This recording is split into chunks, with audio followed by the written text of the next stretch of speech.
தொடக்க நூல் அதிகாரம் 37. யோசேப்பும் அவர் சகோதரரும். கானான் நாட்டில் தம் தந்தை தங்கியிருந்த நிலப்பகுதிகளில் யாக்கோபும் வாழ்ந்து வந்தார். யாக்கோபின் குடும்ப வரலாறு இதுவே. யோசேப்பு 17 வயது இளைஞனாயிருந்தபோது தம் தந்தையின் மறுமனைவியரான பிலகா, சில்பா என்பவர்களுடைய புதல்வர்களான தம் சகோதரரோடு மந்தை மேய்த்து கொண்டிருந்தார். அவர் தம் சகோதரர் செய்து வந்த தீச்செயலை பற்றி தம் தந்தைக்கு தகவல் கொடுத்தார். இஸ்ரவேல் முதிர்ந்த வயதில் தமக்கு யோசேப்பு பிறந்தமையால் அவரை மற்றெல்லா புதல்வரையும் விட அதிகமாக நேசித்து வந்தார். அவருக்கு அழகு வேலைப்பாடுகள் நிறைந்த ஓர் அங்கியை செய்து கொடுத்தார். அவருடைய சகோதரர்கள் தங்கள் தந்தை அவரை எல்லாரிலும் அதிகமாய் நேசிக்கிறார் என்று கண்டு அவரை வெறுத்தனர்.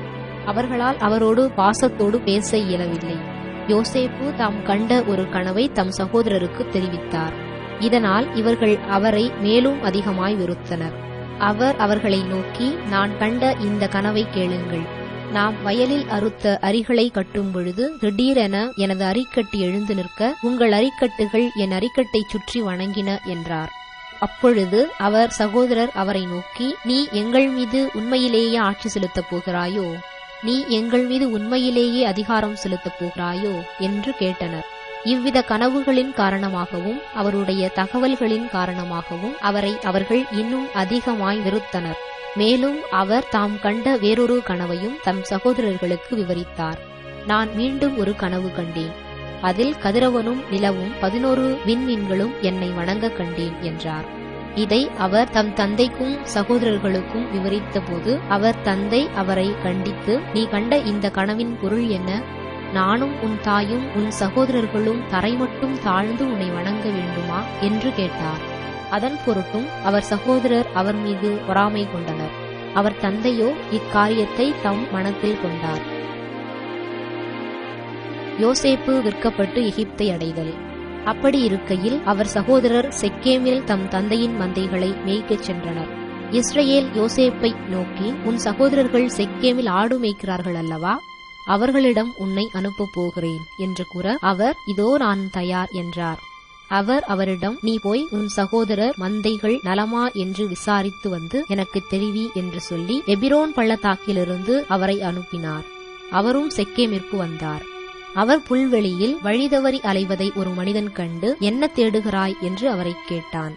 யோசேப்பு, என் சகோதரர்களை தேடுகிறேன். அவர்கள் எங்கே ஆடு மேய்க்கிறார்கள் என்று தெரியுமா? சொல்லும் என்றார். அதற்கு அம்மனிதன், அவர்கள் இவ்விடத்தை விட்டு கிளம்பி விட்டார்கள். தோத்தானுக்கு போவோம் என்று அவர்கள் சொல்லிக் கொண்டதை நான் கேட்டேன் என்று பதிலளித்தான். யோசேப்பு தம் சகோதரரை தேடிச் சென்று தோத்தானில் அவர்களை கண்டுபிடித்தார். தொலையில் அவர் வருவதைக் கண்ட அவர்கள் தங்களுக்கு அருகில் அவர் வரும் முன் அவரை கொல்ல திட்டமிட்டனர். அவர் சகோதரர்கள் ஒருவர் ஒருவரை நோக்கி, இதோ வருகிறான் கனவின் மன்னன். நாம் அவனை கொன்று இந்த ஆழ்குழிகளுள் ஒன்றில் தள்ளிவிட்டு ஒரு கொடிய விலங்கு அவனை தின்றுவிட்டதென்று சொல்வோம். அப்பொழுது அவனுடைய கனவுகள் என்ன ஆகும் என்று பார்ப்போம் என்றனர். ரூபன் இவற்றைக் கேட்டு அவரை அவர்கள் கையிலிருந்து தப்புவிக்கும் எண்ணத்தில் அவர்களை நோக்கி, நாம் அவனை சாகடிக்க வேண்டாம் என்றார். ரூபன் அவர்களை நோக்கி, அவன் இரத்தத்தை சிந்தாதீர்கள். அவனை பாலை நிலத்தில் உள்ள இந்த ஆழ்குழிக்குள் தள்ளிவிடுங்கள். அவன் மீது கை வைக்காதீர்கள் என்று சொன்னார். ஏனெனில் அவர் அவர்கள் கையிலிருந்து அவரை தப்புவித்து தம் தந்தையிடம் சேர்ப்பிக்கும் நோக்கம் கொண்டிருந்தார். யோசேப்பு சகோதரரிடம் வந்து சேர்ந்தவுடன் அவர் அணிந்திருந்த அழகு வேலைப்பாடுகள் நிறைந்த அங்கியை உரிந்துவிட்டு அவரை ஆழ்குழியில் தூக்கி போட்டனர்.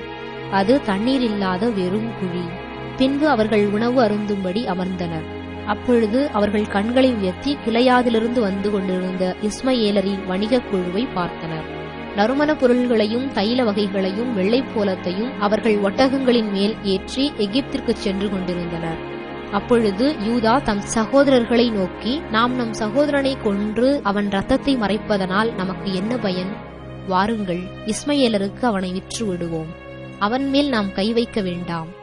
ஏனெனில் அவன் நம் சகோதரனும் நம் சொந்த சதையுமாயிருக்கிறான் என்று சொல்ல அவர்கள் சம்மதித்தனர். ஆகையால் மிதியான் நாட்டு வணிகர்கள் அவர்களை கடந்து செல்கையில் குழியிலிருந்து யோசேப்பை வெளியே தூக்கி அந்த இஸ்மயேலரிடம் 20 வெள்ளிக்காசுக்கு விற்றனர். அவர்களும் யோசேப்பை எகிப்திற்கு கொண்டு சென்றனர். பின்னர் ரூபன் ஆழ்குழி அருகில் திரும்ப வந்தார். இதோ யோசேப்பு அங்கே இல்லை. உடனே அவர் தம் ஆடைகளை கிழித்துக் கொண்டு தம் சகோதரரிடம் திரும்பி வந்து, பையனை காணோமே, நான் எங்கு சென்று தேடுவேன் என்றார். அவர்கள் யோசேப்பின் அங்கியை எடுத்துக் கொண்டனர். ஒரு வெள்ளாட்டுக் கிடாயை அடித்து அதன் இரத்தத்தில் அந்த அங்கியை தோய்த்தனர். அழகு வேலைப்பாடு நிறைந்த அந்த அங்கியை தம் தந்தையிடம் எடுத்துச் சென்று, இதை வழியில் கண்டோம், இது உங்கள் மகனது அங்கியா என்று பாருங்கள் என்றனர். தந்தை அதை அடையாளம் கண்டு, இது என் மகனது அங்கியே, ஏதோ ஒரு கொடிய விலங்கு அவனை தின்றுவிட்டது. ஐயோ, யோசேப்பு ஒரு கொடிய விலங்கால் பீறி கிழிக்கப்பட்டு போனானே என்று நினைத்து தம் ஆடைகளை கிழித்துக் கொண்டு இடுப்பில் சாக்கு உடையை கட்டிக்கொண்டு பல நாள்களாய் தம் மகனுக்காக துக்கம் கொண்டாடினார். அவர் புதல்வர் புதல்வியர் அனைவரும் அவருக்கு ஆறுதல் சொல்ல வந்தனர். அவரோ எந்த ஆறுதலான வார்த்தைக்கும் செவிகொடாமல், நான் துயருற்று பாதாளத்தில் இறங்கி என் மகனிடம் செல்வேன் என்று அவருக்காக அழுது புலம்பினார். இதற்கிடையில் மிதியானியர் எகிப்தை அடைந்து பார்வோனின் அதிகாரிகளுள் ஒருவனும் மெய்க்காப்பாளர் தலைவனுமான போத்திபாரிடம் யோசேப்பை விற்றனர்.